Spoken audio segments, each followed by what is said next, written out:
विनायक राऊतांनी अटकपूर्व जामिनासाठी अर्ज केल्याची माहिती। सून गिरिजा यांच्याकडून गंभीर आरोप। वादाप्रकरणी 23 जुलै रोजी ठाणे सत्र न्यायालयात सुनावणी। सर्वाधिक काळ मुख्यमंत्री राहिलेल्यांमध्ये देवेंद्र फडणवीस तिसऱ्या क्रमांकावर। मुख्यमंत्रीपदाच्या कार्यकाळाबाबत शरद पवारांना टाकलं मागे। उद्धव ठाकरे यांची आज पत्रकार परिषद। ठाकरे काय बोलणार याकडे लक्ष। लाडकी बहीण योजनेतून 92 लाख महिलांना वगळलं। सुमारे 50 ते 55 लाख महिलांनी ई-केवायसी केलीच नाही, तर योजनेमुळे राज्याच्या तिजोरीवर ताण येत असल्याचाही कॅगचा अहवाल।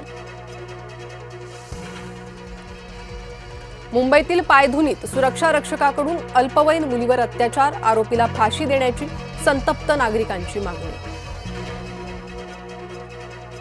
अंधेरीतील लॉजमध्ये तरुणीचा संशयास्पद मृत्यू। बिर्याणी खाल्ल्यानंतर तरुणीला उलट्यांचा त्रास।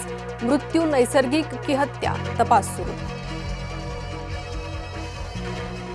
एक्सप्रेसमध्ये मद्यधुंद अवस्थेतील चणे विक्रेत्याची टीसीला बेदम मारहाण।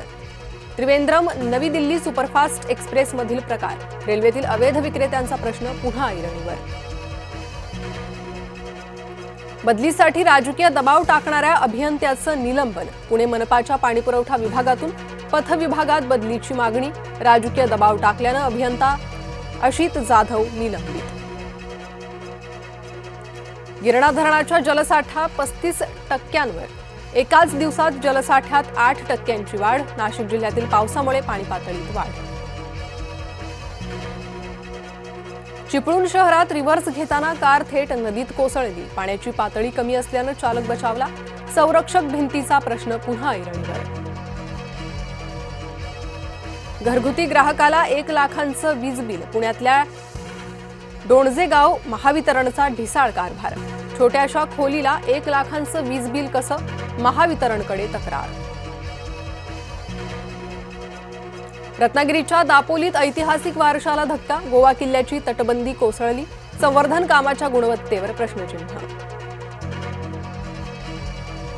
माऊलींच्या पालखी सोहळ्यात चोरट्यांचा धुमाकूळ। हडपसरमध्ये 10 महिला भाविकांचे दागिने लंपास। सीसीटीव्ही फुटेजच्या आधारे चोरांचा शोध सुरू। यवतमध्ये वारीच्या मार्गावर खासदार सुप्रिया सुळे वारकऱ्यांच्या सेवेत सहभागी। स्वयंपाकघरात जाऊन वारकऱ्यांसाठी थापल्या भाकऱ्या। तुकोबांच्या पादुकांचंही घेतलं दर्शन।